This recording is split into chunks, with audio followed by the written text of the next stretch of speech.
उसके बाद देखिए जो हमारे यहाँ पर नेक्स्ट थ्योरम है वो नेक्स्ट थ्योरम का नाम है पाइथागोरस थ्योरम। पाइथागोरस थ्योरम आप लोगों ने बहुत बार सुना होगा। हम लोग उसका क्या करेंगे, यहाँ पर जो हमारा ट्रायंगल चैप्टर चल रहा है उस ट्रायंगल चैप्टर की हेल्प से अपने पाइथागोरस थ्योरम का प्रूफ देखेंगे। ध्यान से देखिएगा भाई, थ्योरम है हमारे सामने कि in a right angle triangle, ये चीज हमें पता है कि एक राइट एंगल ट्रायंगल में the square of the hypotenuse is equal to the sum of the square of the other two side. जो हाइपोटेनियस की साइड का स्क्वायर होता है वो बाकी बची हुई दोनों साइड के स्क्वायर के सम के इक्वल आता है। ये हमें यहाँ पर प्रूफ करना है। और क्वेश्चन में हमें क्या गिवन है कि जो ट्रायंगल है वो आपका एक राइट एंगल ट्रायंगल है। अब ध्यान से देखिए, मैं क्या करता हूं, यहाँ पर एक राइट एंगल ट्रायंगल का शेप बनाता हूं इस तरीके से। अब आप लोग कहेंगे राइट एंगल ट्रायंगल तो है नहीं, है। यहाँ पर ये जो एंगल आपके सामने बन रहा है इस एंगल का नाम दिया मैंने 90 डिग्री। इस एंगल का नाम दिया 90 डिग्री और इसका नाम कुछ दे दिया यहाँ पर ए, बी और सी, कुछ इस तरीके से नाम दिया।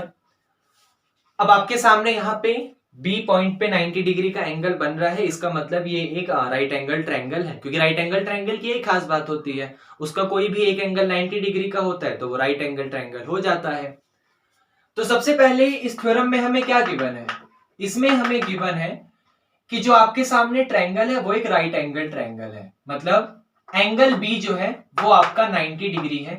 ये चीज हमें यहां पर गिवन है। आप लिख सकते हैं या फिर triangle ABC is a right angle triangle या जस्ट राइट ट्रायंगल।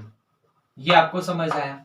अगर ट्रायंगल एबीसी राइट ट्रायंगल है तो वहां पर आपका जो बी है वो 90 डिग्री का है। ये हमें यहाँ पे गिवन है। अब क्या प्रूफ करना है हमें यहाँ पर ये प्रूफ करना है कि जो 90 के सामने वाली साइड होती है उसको हाइपोटेनियस कहते हैं। तो इस 90 के सामने यहाँ पर कौन सी साइड है, 90 के सामने इस साइड का नाम है एसी। तो हमें प्रूफ करना है कि जो हाइपोटेनियस का स्क्वायर है, मतलब जो एसी का स्क्वायर है, वो इक्वल आएगा इस A B square plus B C square के। इनमें से कोई भी परपेंडिकुलर हो सकता है, कोई भी बेस हो सकता है, ये हमें नहीं पता। लेकिन एसी हाइपोटेनियस है ये कंफर्म है, क्योंकि 90 के सामने वाली साइड को हाइपोटेनियस कहते हैं। तो ये हाइपोटेनियस का स्क्वायर जो होगा वो इसके स्क्वायर के प्लस इसके स्क्वायर के इक्वल आएगा। ये हमें प्रूफ करना है। अब इस क्वेश्चन में देखिए एक छोटा सा कंस्ट्रक्शन कर रहा हूं मैं, बहुत ध्यान से देखिएगा। कंस्ट्रक्शन में मैंने क्या किया, यहां पर एक परपेंडिकुलर डाला इस तरीके से। मतलब मैंने बी से एसी पर एक परपेंडिकुलर डाला जिसका नाम डी दे दिया। यहां से बी से एसी पर एक परपेंडिकुलर डाला जिसका नाम मैंने यहां पर डी दे दिया। तो ड्रॉ बी डी जो कि परपेंडिकुलर है एसी पर। मैंने बी से डी पर बी डी एक परपेंडिकुलर डाला जो एसी पर पड़ रहा है। ये आपको समझ आया। अब इसका प्रूफ देखिए, मैं यहां पर स्टार्ट करता हूं। प्रूफ होगा आपका, सबसे पहले मैं काम करूंगा इन ट्रायंगल ए डी बी में और ए बी सी में। इन ट्रायंगल ए डी बी में and triangle A B C में। मैं इन दोनों में काम करूंगा। किस किस में, ट्रायंगल ए डी बी और ए बी और सी, इसमें काम करूंगा। ध्यान से देखिएगा। सबसे पहले कॉमन चीज आपका एंगल बी डी ए, क्योंकि ए डी बी और ए बी सी में, मतलब मैं इस वाले ट्रायंगल ए डी बी में हूं, मैं इस वाले ट्रायंगल में हूं और एक बार इस पूरे के पूरे ट्रायंगल में हूं। तो ध्यान से देखिएगा, सबसे पहले कंडीशन है कि ट्रायंगल ए डी बी में आपका जो एंगल डी है वो 90 का है और एंगल ए बी सी में जो एंगल बी है वो भी 90 डिग्री का है। यहां लिख दीजिए। तो angle A D B is equal to angle A B C, क्योंकि दोनों के दोनों आपके 90 डिग्री के हैं। ये आपको समझ आया। और उसके बाद एक छोटी सी चीज, चाहे मैं इस ट्रायंगल में काम करूं जिसका नाम मैंने बी डी ए ये दिया है, सॉरी इस तरीके से, और चाहे मैं इस पूरे ट्रायंगल में काम करूं जिसका नाम मैंने ए बी सी दिया है, दोनों के पास ए आपका कॉमन है। दोनों के पास ए आपका कॉमन है। आप बी को कॉमन नहीं कह सकते, क्योंकि यहां पर बी सिर्फ आधा है और यहां पर बी आपका पूरा का पूरा है, तो बी आपका कॉमन नहीं है। लेकिन ए आपका वो पार्ट है जो दोनों के पास कॉमन है। तो angle A is equal to angle A आपका दोनों के पास कॉमन है। सो बाय एंगल क्राइटेरिया की हेल्प से आपका क्या रिजल्ट मिल जाएगा, ये दोनों ट्रायंगल आपस में सिमिलर हो जाएंगे, क्योंकि एंगल क्राइटेरिया दिखा दिया तो सिमिलर हो जाएगा। क्राइटेरिया का एक रूल एंगल भी है। तो ये जो ट्रायंगल एडीबी है AD B है वो आपका सिमिलर हो जाएगा ट्रायंगल ABC के, ट्रायंगल AB और C के। इतना समझ आया? अब अगर ADB ABC के सिमिलर होगा तो आपको पता है इसकी कॉरेस्पॉन्डिंग साइड्स का रेशियो भी आपस में सेम आता है। इसका मतलब अगर मैंने यहाँ पे स्टार्टिंग के दो AD को लिया तो यहाँ पर भी स्टार्टिंग के दो AB को लेना पड़ेगा। मतलब AD अपॉन में AB इक्वल आ जाएगा।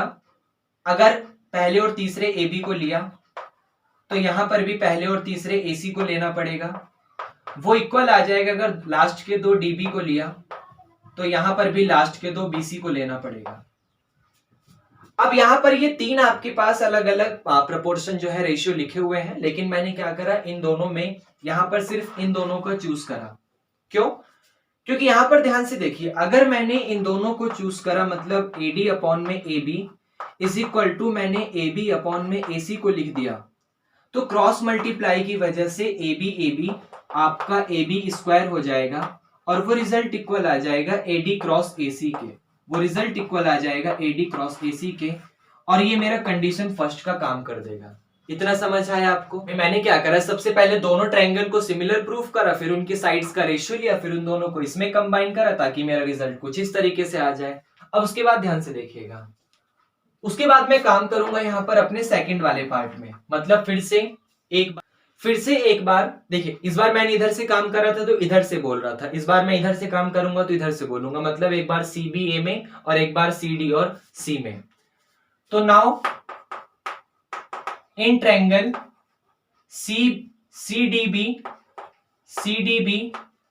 एंड CBA, ट्रायंगल CBA, इन दोनों में काम करूंगा। ध्यान से देखिएगा, सबसे पहले आपको पता है यहाँ पर एंगल C, क्योंकि ध्यान से देखिए अगर मैंने डायग्राम कुछ इस तरीके से बनाया तो आपका डायग्राम ऐसे बनेगा जहां पर इसका नाम B है, इसका नाम D है, इसका नाम C है, ये C है, ये B है और ये A है। तो C आपका वो पार्ट है जो दोनों के पास कॉमन है, C आपका दोनों के पास कॉमन है। तो यहां पर मैं वही लिखूंगा कि angle C is equal to angle C। भाई जो एंगल C है वो दोनों के पास कॉमन है। और यहां पर ये जो एंगल D है, जो ये वाला एंगल D है वो इस एंगल B के इक्वल है, क्योंकि ये भी 90 और ये भी 90। तो एंगल CDB आपका इक्वल है एंगल CBA के, क्योंकि दोनों के दोनों 90 डिग्री के हैं। अब आपने दो एंगल को आपस में इक्वल दिखा दिया, तो बाय एंगल क्राइटेरिया आपके पास क्या रिजल्ट आ जाएगा? आपके पास रिजल्ट आ जाएगा कि ये दोनों के दोनों ट्रायंगल आपस में सिमिलर है। इसका मतलब ये जो ट्रायंगल CDB है वो सिमिलर है किसके? ट्रायंगल CBA के। ये आपने यहां पर दिखा दिया। अब आपको पता है अगर कोई भी दो ट्रायंगल आपस में सिमिलर होते हैं तो उसकी कॉरेस्पॉन्डिंग साइड्स का जो रेशियो होता है वो सेम होता है। मतलब अगर आपने यहां पर स्टार्टिंग के दो CD को लिया तो यहां पर स्टार्टिंग के दो CB को लेना पड़ेगा, लास्ट के दो DB को लिया तो लास्ट के दो BA को लेना पड़ेगा, और पहला तीसरा CB को लिया तो पहला तीसरा CA को लेना पड़ेगा। अब देखिए सेम टू सेम कहां दिख रहा है, आप देख सकते हैं सेम टू सेम आपका इसमें दिख रहा है, CD अपॉन CB और CB अपॉन CA, दोनों के पास CB जो है या फिर BC जो है वो कॉमन है। तो मैं इसको लिखूंगा, now CD upon CB equal है आपका CB अपॉन CA के। अगर आपने क्रॉस मल्टीप्लाई करा तो CB आपका BC बोल सकता हूं, एक ही बात है। तो रिजल्ट आपका आ जाएगा BC का स्क्वायर इज इक्वल टू ये वाला AC और ये वाला AD, AC क्रॉस AD के, और इसको मैंने यहां पर अपना कंडीशन नंबर सेकंड दे दिया। इतना आपको समझ आया? अब मैं क्वेश्चन को रफ करूंगा ताकि थोड़ा सा स्पेस मिल सके। उसके बाद देखिए मैं यहां पर क्या करूंगा, अपनी इस कंडीशन फर्स्ट को और इस कंडीशन सेकंड को दोनों को प्लस करूंगा। तो adding equation first and second result आ जाएगा ये वाला। देखिए लेफ्ट हैंड साइड ऐड होगा और राइट हैंड साइड ऐड होगा, मतलब AB स्क्वायर और ये BC स्क्वायर। तो ये हो जाएगा आपका AB स्क्वायर और प्लस का BC स्क्वायर, ये इक्वल आ जाएगा आपका AD cross AC plus AC cross AD। तो ये आपका इक्वल आ जाएगा यहाँ पर AD क्रॉस AC और plus AC cross CD, AD cross AC और प्लस AC क्रॉस CD। अब ध्यान से देखिए दोनों के पास AC एक ऐसा रिजल्ट है जो कि कॉमन है, तो मैंने क्या करा यहां से AC को कॉमन ले लिया। तो अगर मैंने AC को कॉमन लिया तो मेरे पास बचेगा AD और यहां पर बचेगा प्लस का DC। अब AD यहां से यहां तक और DC यहां से यहां तक, अगर आपने दोनों को प्लस करा तो ये पूरा का पूरा AC आ जाएगा। इसका मतलब AD प्लस DC को लिख सकता हूं मैं AC। तो AC क्रॉस AC या फिर इनडायरेक्टली AC का स्क्वायर। तो आप देख सकते हैं जो ये AC का स्क्वायर है वो किसके इक्वल आ गया, वो आपका AB square plus BC square के इक्वल आ गया। और यही आपको यहाँ पर प्रूफ करना था। तो ये थ्योरम बहुत आसान थी। एक बार हमें इस ट्रायंगल और पूरे के पूरे ट्रायंगल, एक बार हमें इस ट्रायंगल और पूरे के पूरे ट्रायंगल में काम करना है, दोनों को सिमिलर दिखाना है, सिमिलर दिखा के कंडीशन को ऐड करना है, रिजल्ट हमारा आ जाएगा। क्या ये आपको समझ आया?